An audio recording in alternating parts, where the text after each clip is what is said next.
Mi nombre es Estela Gabriela Pernía Porras. Voy a hablar sobre la diferencia entre la propiedad y posesión, las diferencias entre la propiedad agraria y la propiedad civil y las diferencias entre posesión agraria y posesión civil. Bueno, en principio, el derecho de propiedad forma parte de los derechos reales, es decir, que es uno de los derechos que el hombre tiene o alcanza sobre las cosas. Las cosas objeto de este derecho pueden ser corporales o incorporales. Vamos a referirnos exclusivamente a la propiedad sobre cosas corporales, a la propiedad corporal. Nuestro Código Civil define la propiedad como el derecho de usar, gozar y disponer de una cosa de manera exclusiva con las restricciones y obligaciones establecidas en la ley. Los principios señalados permiten establecer un derecho sociopolítico en el que se reconocía a los individuos plena y absoluta libertad para que dispusieran, conforme a su propia y exclusiva voluntad, de los bienes que ellos incorporasen a sus respectivos patrimonios. De esta manera, la propiedad privada fue concebida como un derecho al que se le reconocieron los caracteres de absoluto.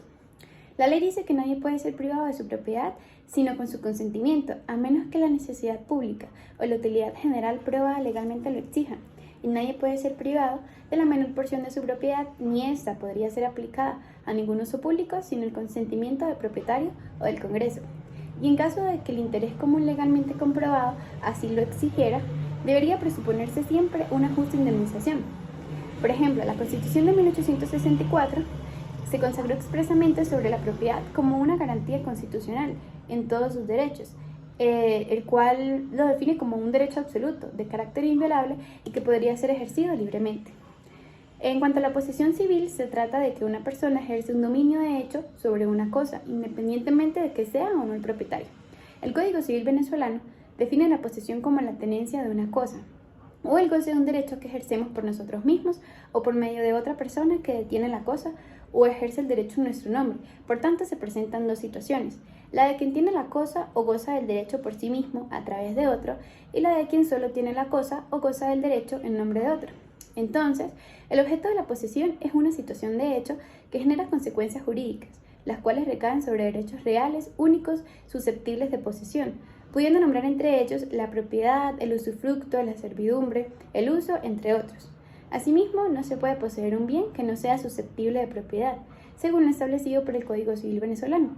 Este tipo de posesión no acarrea efectos jurídicos alguno, es decir, aun cuando se trata de derechos reales, no todas las cosas y derechos reales son susceptibles de posesión, sin que pueda adquirirse la propiedad de dicha cosa o derecho. Esa solo puede recaer sobre cosas corporales. En cuanto a los elementos de la posesión, tenemos la posesión propiamente dicha, que implica dos elementos, uno material y otro psicológico, el cual son el corpus y el animus. El corpus es el poder que se ejerce sobre las cosas. Consiste siempre en el ejercicio de un hecho, el ejercicio de hecho de un derecho. El animus es el sentido espiritual de querer poseer las cosas. Y el sujeto de la posesión, la cual la pueden tener personas jurídicas, porque la ejercen a través de sus órganos de representación, y las personas físicas si se encuentran dentro de sus capacidades y facultades. De lo contrario, se pueden obtener a través de su representación legal. Las características de la posesión civil son que es un hecho, ya que el poseedor tiene el poder físico que se ejerce sobre la cosa. El objeto de la posesión es toda cosa corporal, y la cuestión de la legitimidad es ajena a la esencia misma de la posesión. El poseedor se comporta con la cosa como propietario de la misma.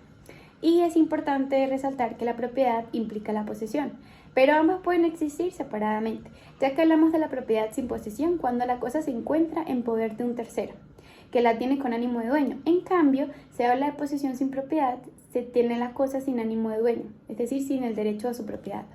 La posesión agraria, por su parte, es un instrumento valioso para la realización de fines económicos y sociales y para la transformación de estructuras agrarias. Surge como una reacción a la concepción civil que vincula exclusivamente la propiedad a la titularidad de la propiedad, pues todo hombre tiene derecho a ser propietario de la tierra, más en razón de su trabajo que en consecuencia de un título. De allí surge el planteamiento básico de que la tierra debe ser de quien la trabaje, lo cual en su manifestación más pura se traduce jurídicamente en que el hombre que labora la tierra adquiere el derecho de llegar a ser propietario de ella, o a conservarla mientras la explote. Es decir, que se reconoce aquel derecho especial a la propiedad territorial, que se alimenta y fecunda en el trabajo.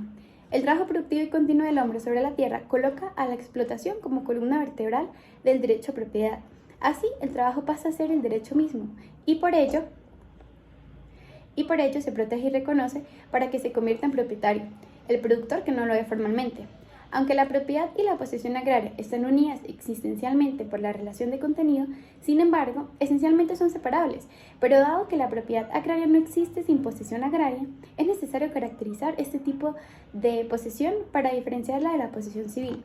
Entonces, para llegar a definir la posesión agraria, tomaremos en cuenta los siguientes elementos, los cuales son que la posesión agraria se basa en la producción y el aprovechamiento personal y social de la tierra. Se determina por la producción de la tierra o no por la simple intención de poseerla. La posesión agraria solo puede haberla sobre cosas o bienes y no sobre derechos. Y por sí misma representa el derecho a permanecer en el predio explotado y a conservar o adquirir la propiedad. Es inseparable existencialmente del hecho posesorio, por tanto, no puede haber propiedad sin posesión agraria. Tiene como fin una mejor distribución de los recursos naturales renovables y la posesión agraria es el elemento caracterizante y obligatorio de la propiedad agraria, sin el cual no puede existir. Por ello, la propiedad sin posesión agraria se pierde. En conclusión, la posesión agraria es el ejercicio directo, continuo y racional durante un tiempo ininterrumpido de actividades agrarias y complementarias adecuadas a la naturaleza de las tierras propias o ajenas que permiten retener la propiedad o adquirirla. El derecho agrario atribuye a la posesión el uso de los bienes, se convierte en una obligación para los propietarios o en un derecho de acceso a la propiedad para los no propietarios, siendo así que la propiedad permite usar, gozar y disponer de un bien en virtud de un título, y la posesión permite usar y disfrutar de un bien en virtud de la materialización de los actos posesorios. Gracias.